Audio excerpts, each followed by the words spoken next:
Bueno, ahora vamos a trabajar el texto de Sin límites a limitados, que es de Laura Kiel. Ella es una psicoanalista que trabaja mucho en educación, que es, bueno, también colaboradora, ha escrito con Perla Selmanovich. Y esta es una conferencia que ella da, o un material que ella trabaja en una capacitación docente entre 2002 y 2005, está fechada en algún momento de esos años, así que ya tiene 15 años, pero bueno, nos parece como potente, por eso la trabajamos en la materia, nos gusta mucho. Normalmente la trabajamos de forma grupal, entonces estuve tentado en proponérselos en el chat, pero capaz costaba instrumentalizarlo, así que bueno, voy a ir dar un cierto marco y bueno, vemos ahí, después esperemos en el chat una evolución de ustedes, qué cuestiones les interesa profundizar y demás. No voy a ir a página por página, pero bueno, sí dar un buen marco del texto. Lo que a mí me gusta, digamos, ubicar, y que también tiene que ver con el texto que dialoga, por eso van juntos, acerca del malestar sobrante, es la cuestión epocal, ¿no? Y ahora sí más en relación a la escuela. Dice ella, ¿no? Los docentes, voy ahí, es en la página de la introducción. El desafío de cumplir con la promesa de una escuela para todos nos exige revisar, entre otras cuestiones, de qué modo circula en la institución e impacta en cada uno de nosotros el entramado de concepciones pedagógicas y normativas sobre los límites, que parecieran ya no dar respuestas a las problemáticas de esta escuela ni a las necesidades de estos chicos. Los docentes nos debatimos hoy entre el sostenimiento de los viejos límites que en muchos casos ya no limitan, y la necesidad de construir colectivamente aquellos que nos permitan vivir juntos. Estamos convencidos de que el reconocimiento de su agotamiento, el agotamiento de los viejos límites, nos abren a otros modos de pensar los límites. Esta es la propuesta y la apuesta. Entonces, digamos, cuando ahí la autora, ¿no? Ella va a trabajar la categoría de límites de diferentes formas, va a ver que es muy llano el texto, con ejemplos, con los diferentes aspectos de los límites. Y cuando hay hincapié en la cuestión histórica, tiene que ver con que, bueno, el planteo es los límites pensados que debían sostener e instituir en las escuelas ya no parecen ineficaces, ¿no? Lo que se llama a veces la crisis de la autoridad, la crisis de las escuelas, tiene que ver con que esa escuela que se había pensado en el siglo XIX sobre todo, que era, ¿no? en ese momento, podemos decir, en la confirmación de la modernidad, en donde la modernidad, con el positivismo, con las escuelas, con las instituciones que conocemos actualmente, ¿no? Como organizadoras de lo social, como el hospital, las prisiones, los manicomios, las escuelas, ¿no? Esas instituciones importantes para organizar la sociedad, ¿no? Se instalaron con el objetivo explícito o implícito de regular los cuerpos, ¿no? Entonces, bueno, hay muchos autores, entre ellos Foucault, que critica, o por lo menos que expone ciertas condiciones históricas, ¿no? Entonces, la escuela, podemos decir, era tanto su función educadora como normativizadora, pero normativizadora en el sentido hasta punitivista, ¿sí? Estar todo el tiempo moldeando los cuerpos, sus pensamientos, sus tiempos, de una manera necesaria y útil para el proyecto de la modernidad. Esto es importante, porque entonces ahí uno ya piensa, bueno, la escuela donde ustedes, el colegio, donde ustedes van a enseñar,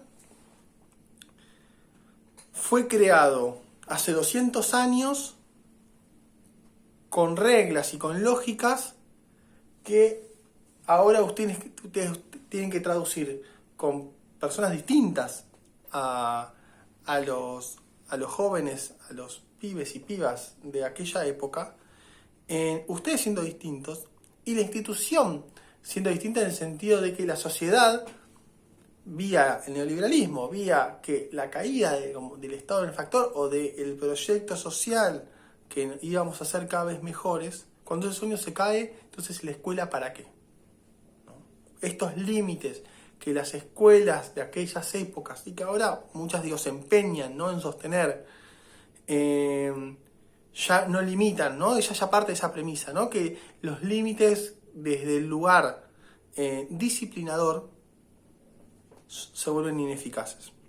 Esta palabra es importante en términos filosóficos, en términos sociológicos, la cuestión de la disciplina.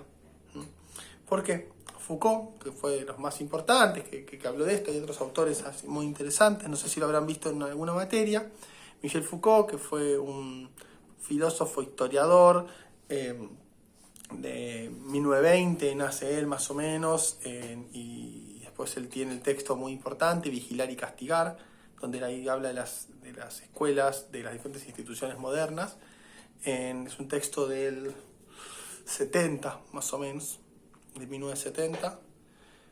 Allí él habla de que también fueron construidas las escuelas de determinada manera. Por ejemplo, él ahí él hizo una investigación incluso arquitectónica. Ahora ya no se usa, ¿no?, pero en su momento se usaba la cuestión del estrado, ¿sí?, como el docente en un lugar más alto, que el hombre era la autoridad, el lugar del saber, el alumno en el lugar más bajo, donde el docente podía controlar qué es lo que hacían, ¿no?, donde podía permitir una mejor mirada. Entonces ya eso dispone los cuerpos de una manera, ¿no? Entonces, Foucault lo que ubica es que en instituciones tales como la escuela, en ese momento, en esas primeras escuelas de 1800, insisto, no es que antes no había educación, sino que la educación no estaba organizada por el Estado. Era otro tipo de educación. Cuando el Estado nace en los Estados-nación, digamos, la autoridad, son los gobiernos, y ustedes tienen que pensar esto, ¿no?, porque a veces uno se olvida, pero antes teníamos un montón de esclavos, teníamos un montón de gente analfabeta. Entonces se crea el hombre libre, se crea el hombre democrático, ¿no? En las democracias se empieza a votar, ya no es que están los reyes, que el mandato se va trasladando por la sangre, sino que se vota. Entonces ya cambia el tipo de hombre y mujer, ¿no?, pero el tipo de ser humano tiene una concepción distinta, ¿no?, con los derechos, ¿no? Entonces empieza la convención de los derechos, digamos, todo eso hace que se tengan que crear instituciones para esas personas, ¿no? Entonces, lo que Foucault dice, ¿no?, a grandes rasgos, es que había un poder disciplinador que estaba ahí subyaciendo. Todas esas instituciones están creadas con ese mismo poder disciplinador. Entonces, que era una forma de organizar los tiempos, las conductas y demás. Entonces, podemos decir, ahí corre Foucault el eje incluso hasta de los contenidos de lo que se enseña, ¿no? Pero también está en relación, ¿no?, con lo que podía ser útil para la reproducción de esas personas, para la reproducción de ese momento histórico. Entonces, ¿cuál es el desafío también actual, ¿no?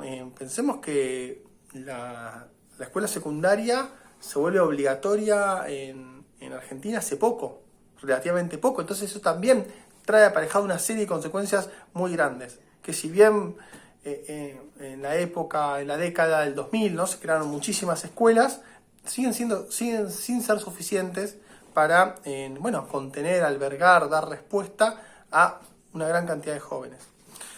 Entonces dice, cumplir con la promesa de una escuela para todos nos exige revisar concepciones pedagógicas y normativas sobre los límites.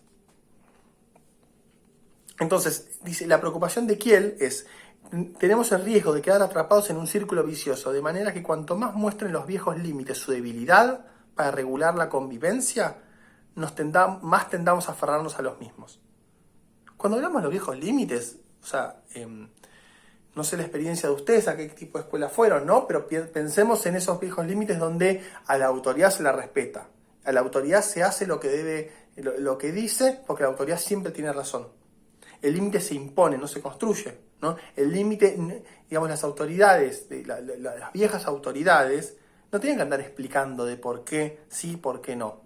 Se hace porque se hace, porque nosotros lo decimos. Es decir, que verticalmente ya se asumía que había un poder distinto que estaba operando en esa relación, en ese vínculo docente-alumno. Entonces lo que dice Kiel es, bueno, cuanto más veamos que esos viejos límites, que esa forma de mamar la escuela, ¿no? Y capaz algunos referentes de ustedes, algunos docentes, hasta pueden tener esa línea, ¿no? Más, podemos decir, más fría, más dogmática, más dura, ¿no? Como podríamos decir, no que te sancionan, no sé, que sancionan si comen, o escuelas, ¿no? Que sancionan si te pelo largo, si los pibes usan arito. A ver, que te miden, ¿no? Eso se ve ahora todavía, ¿no? Escuelas privadas donde miden el largo de la pollera. Digo, de cuánto es la distancia que puede tener de las rodillas, hasta las rodillas. Bueno, entonces, digamos, cuando entramos en eso, ¿no? De los pelos tenidos, digamos, ahí, ¿qué tipo de límites en relación al educativo hay? Vamos a decir, bueno, ¿qué lugar para lo educativo? ¿Qué tiene que ver ahí los contenidos, lo que se quiere enseñar, el interés de los pibes, el interés de los docentes? ¿No? Entonces ahí ya nos damos cuenta que está esta idea, ¿no? De formar a los hombres del mañana, ¿no? Tiene esa cosa, hasta hombres, ¿no? Tiene esa cosa no sé, ortodoxa, conservadora, ¿no? A moldearlos, ¿no? En la escuela se los moldea para el mañana, ¿no? Esas frases así que, yo qué sé, yo escuchaba de mi abuelo, ¿no? Ya en mi escuela los docentes ya no decían eso, ¿no? Pero para mi abuelo, bueno, ¿no? Él sí podía sostener así, ¿no? Y el moldear tiene que ver con el forzar algo, forzar los cuerpos. Bueno, digamos, entonces ahí la escuela siempre va a tener esto, ¿no? La misma línea que laburamos con Freud, una línea represiva y una línea sublimatoria. Por supuesto, en nuestra materia, lo que tratamos de habilitarlos a ustedes es, bueno, necesitamos una línea represiva, si querés, si quieren, una línea represiva para organizar mínimamente los tiempos escolares. Bueno, sí que un pibe llegue una hora tarde y sí es un problema.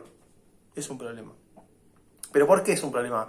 Porque está perjudicando lo que más nos interesa, que el objetivo de la escuela, que es educar.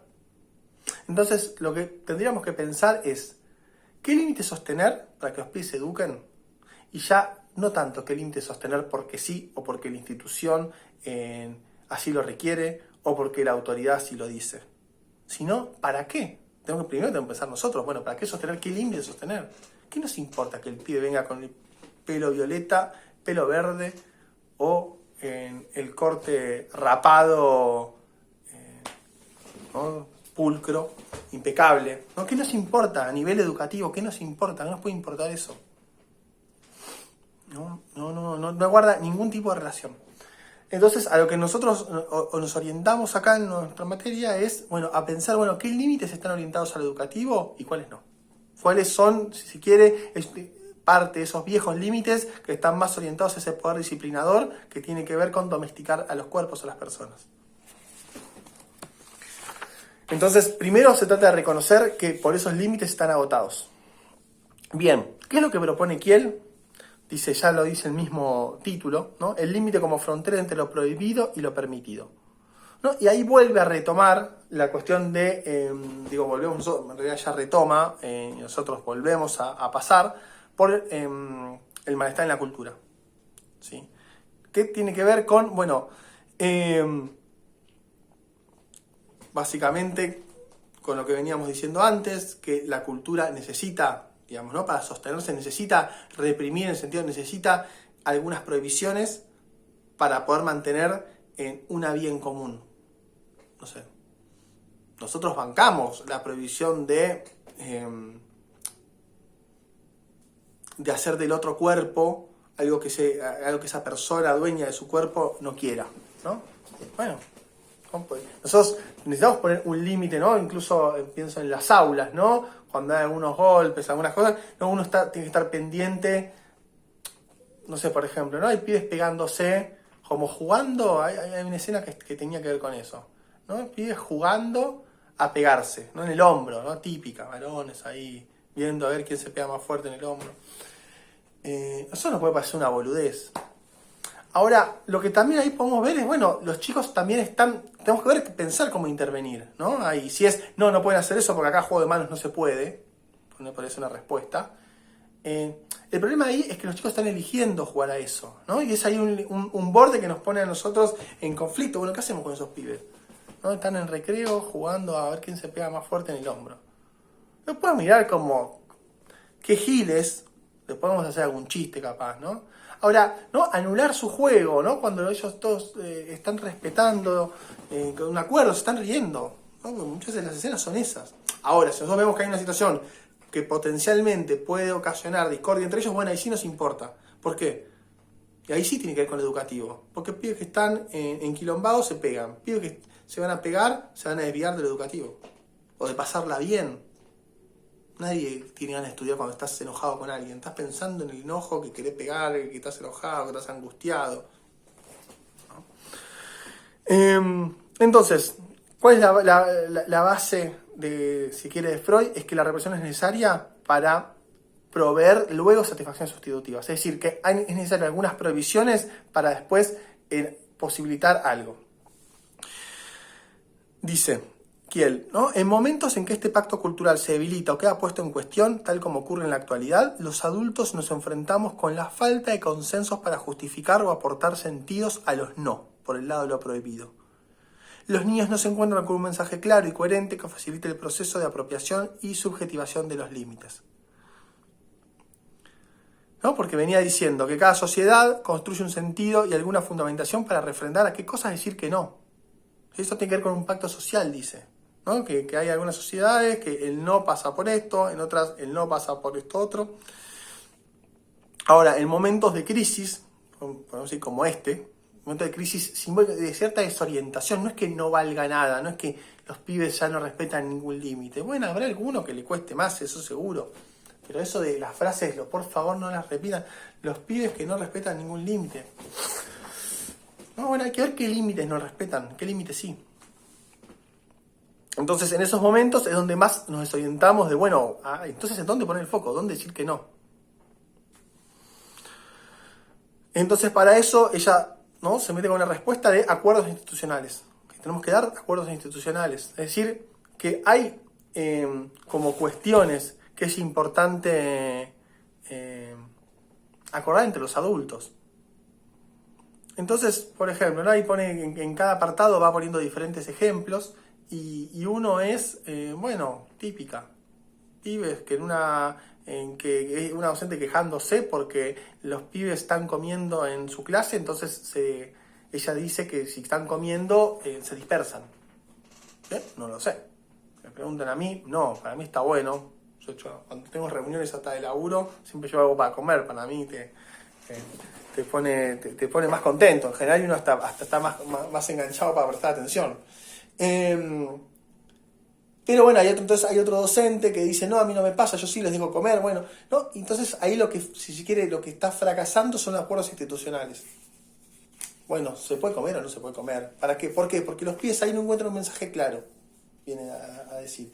Ahora, en todo no se va a poder uniformar a todos. Pues hay cosas que no se va a poder uniformar, pero como decir, hay que hacer el intento de que el mensaje sea claro. Entonces ahí podemos decir, bueno, ahí el criterio, en los límites, lo que no tiene claro es el adulto. Entonces menos va a poder esperar que el pibe tenga claro qué límites en esa escuela en relación a la comida. Si para uno se puede comer, para mí se puede comer, para el lado mío no, y bueno, estamos en problemas. Un problema. En algunos casos uno cede, bueno, en otros casos no. Yo no sé si cedería a eso, por ejemplo. ¿No? Y ahí, bueno, también uno está tentando con que no hay acuerdos institucionales. Y también está bueno elaborar con los pibes de, bueno, hay diferentes estilos, porque el objetivo principal no es ese, la comida sí o comida no. Pero hay diferentes criterios con eso. Bueno, y los pibes tendrán que aceptar también que hacen los adultos, tienen diferentes criterios. Entonces dice, este ejemplo nos lleva a preguntarnos si las dificultades de los alumnos para acatar las normas no se ven en realidad a las propias dificultades para hacer comprensibles y creíbles nuestros mensajes. Entonces, bueno, habla de esta confusión, que es que todos los adultos le den distintos mensajes. Otro título, ¿no? Me parece importante este apartado, los límites no solo prohíben, también permiten. Dice, podemos concebir y por tanto enunciar el límite bajo su cara de la prohibición o bajo su cara de la posibilidad. Siempre que decimos que no es para que alguna otra cosa pueda acontecer. No se puede tal cosa como condición para que podamos tal otra. Entonces, de vuelta, ¿no? La razón de los no que circulan en la escuela, no por el lado de lo prohibido, sino en función de aquello que queremos habilitar, ¿no? Se trata de rescatar esa función. ¿Cuáles son los límites que necesitamos sostener para habilitar la enseñanza? Esto es la pregunta clave para mí del texto y de todo lo que nosotros podamos pensar en relación al límite en nuestra materia, por lo menos, ¿no? ¿Cuáles son los límites que permiten la enseñanza y aquellos límites que no, que incluso la impiden, que generan odio? Como si yo me meto con la gorra del pibe, yo me meto con su estilo de la ropa, aunque a mí no me guste, para mí queda un ridículo. ¿Cómo te vas a...? ¿No? Yo por dentro puedo pensar, ¿cómo te vas a tener así? ¿Cómo vas a usar esa remera toda rota? Yo puedo pensar como persona, Esteban, puedo pensar que hace un ridículo. Ahora, como lugar adulto, ¿no? En relación a sostener una autoridad en el aula, bueno, yo tengo que permitirse, no me puedo meter con los gustos de las personas, de los pibes, si no hacen para nada al aprendizaje. E incluso lo obstaculizan. Cuando uno se mete a criticar los gustos de los pibes, queda totalmente barrado como un potencial profe, no sé, empático por lo menos con sus intereses, con sus gustos, porque a partir de ahí, ¿para qué voy a preguntarles qué les interesa si cuando les pregunto lo critico? ¿No? Por eso digo, es una tarea difícil porque nos exige ser más tolerantes de lo que capaz nosotros seríamos con un amigo. Capaz a mi amigo le puedo decir, qué ridículo, sacate eso. Pero uno en un lugar de autoridad no puede decirlo. ¿No? Esos son ahí los límites que los mismos docentes no se ponen. Yo por eso siempre nosotros en la materia siempre trabajamos eso, ¿no? Todo eso que le exigimos a los pibes, que no les importa nada, que nada los limita. No, bueno, y los docentes, ¿a qué nos limitamos? Porque nos tendríamos que poder limitar un poco a enunciar tan sueltos de cuerpo, ¿no? Sobre la ideología de los pibes, sobre el gusto musical, sobre el gusto estético. Bueno. Entonces, digo, si quiere, bueno, ahí cuento un ejemplo, ¿no? Bueno, en una clase de música que se estaba yendo un poco al demonio, entre los mismos pibes y los profes hicieron un acuerdo. Entonces dijeron, bueno, decimos que sí a, ¿no? Bueno, entonces enunciaron la expresión, bueno, esto de respetar todos los estilos musicales, y aquí decimos que no. Dice al todo vale, a la utilización de los sonidos sin la organización y la intencionalidad de hacer música, ¿no? Entonces imagínense, pibes que están agarrando más, no sé, el tamborcito para joder, que con un ritmo, ¿no? Que con un sonido. Ahora, también sería un problema que el docente no permita estilos musicales porque no los considera bellos. Bueno, ahí sí es el problema del gusto del docente como más personal. Entonces, yo muchas veces pongo el ejemplo de, bueno, pensamos en un juego. Todo juego tiene reglas. Y las reglas, vamos a decir, bueno, si yo juego al truco, ¿no? Y uno me tira el ancho de espada y yo le tiro el 3 y digo, no, pero gano yo. No solo que es ridículo, sino que que no tiene sentido. Es decir, como que de repente lo que estamos haciendo no tiene sentido. Porque todo juego vale si el otro más o menos acepta las reglas.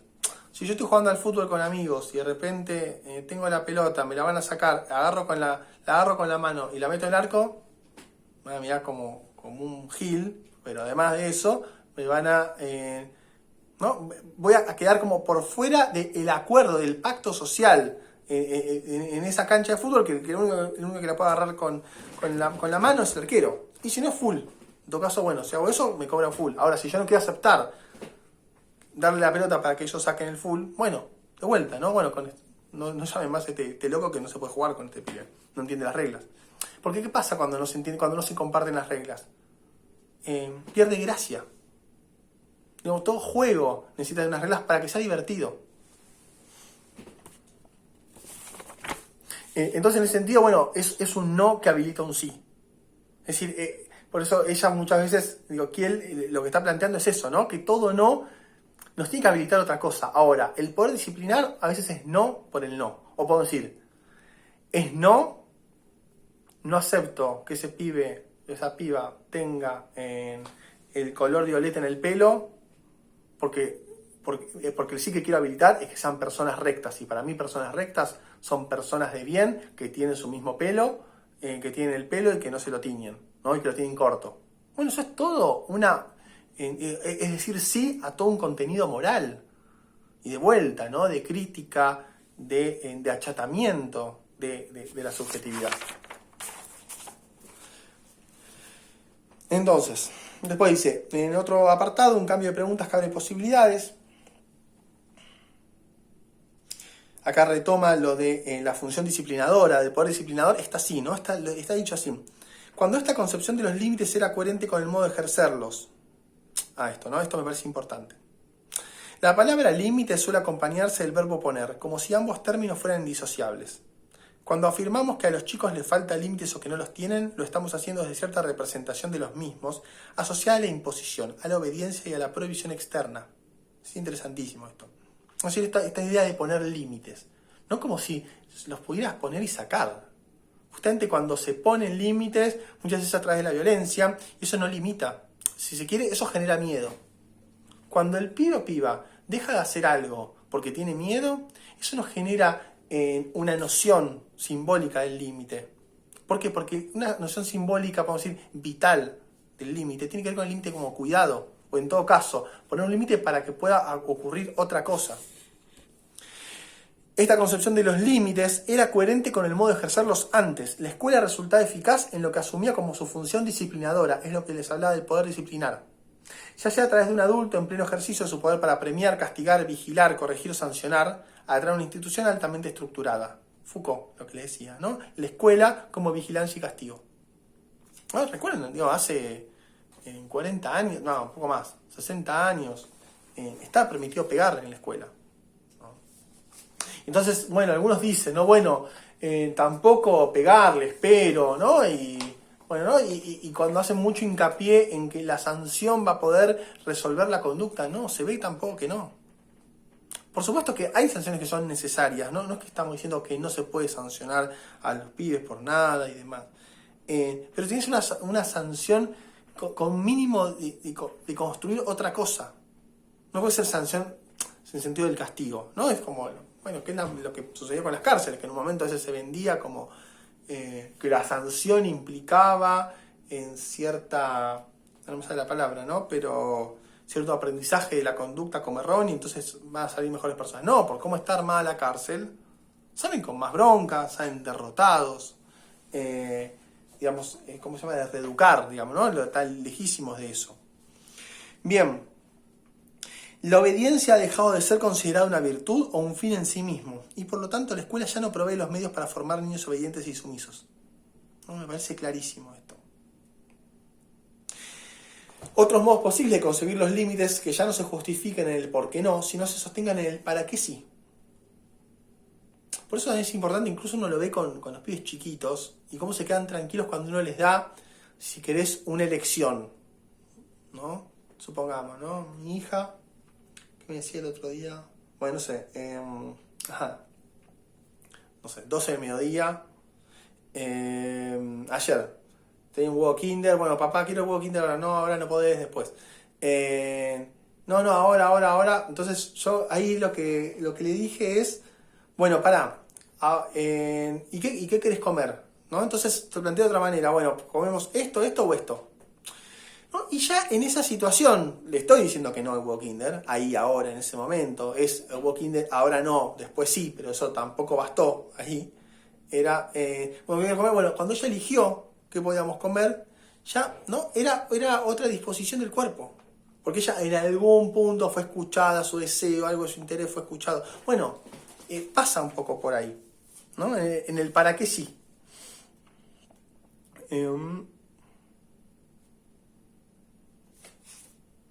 Bueno, acá dice, ¿no? De qué manera, bueno, por ejemplo, ejemplos.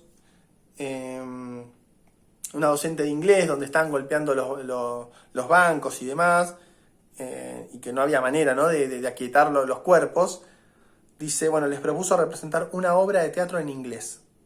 Los chicos se fueron sumando y terminaron el año dando una función para el resto de la escuela, entusiasmados con la idea de transformarse en un grupo de teatro itinerante y demás. Entonces, digamos, trajo algo de esa pulsión, digamos, ¿no? Que no bastaba a los cuerpos, que no admitía a los cuerpos sentaditos, sino que, que tomó algo de la pulsión, de esos cuerpos, ¿no? Golpeando los bancos, gritando, bueno, introduciendo el teatro, una obra en inglés. Entonces, claro, de esa manera disponen los cuerpos para otra cosa y piensa en inglés, obviamente. Bueno,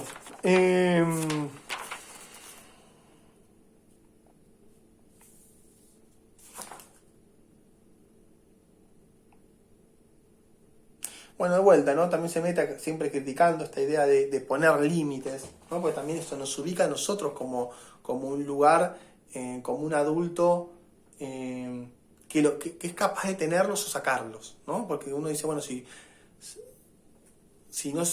no quiere que yo le ponga límites, es porque también yo me puedo asumir como con esa potestad, ¿no?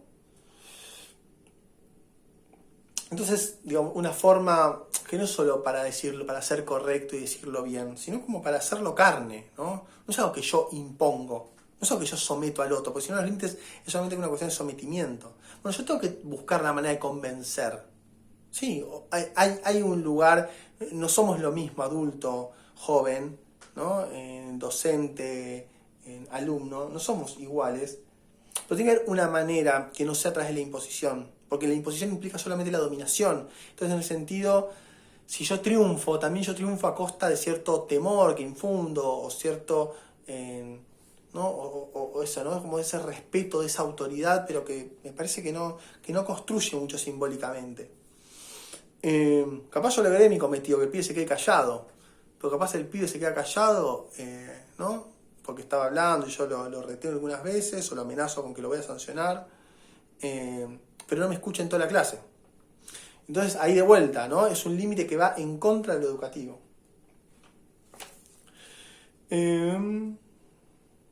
Bueno, habla de lo importante de trabajar en alguna actividad que nos convoque, ¿no? Que una forma de poner límites, si se quiere, que la forma, ¿no? Que nosotros lo decimos es de construir límites, de construir límites en común, vamos a decir, ¿no? Eso me parece algo que me gusta más. ¿No? De poder construir límites en común es, bueno, a partir del interés. No hay otra, ¿no? A veces no se puede que a los pibes les interese todo. Lo que a veces cuesta, entiendo que cueste, ¿no? Ese encuentro de intereses, pero digamos, la vía, ¿no? es pensar actividades que convoquen lo más posible, ¿no?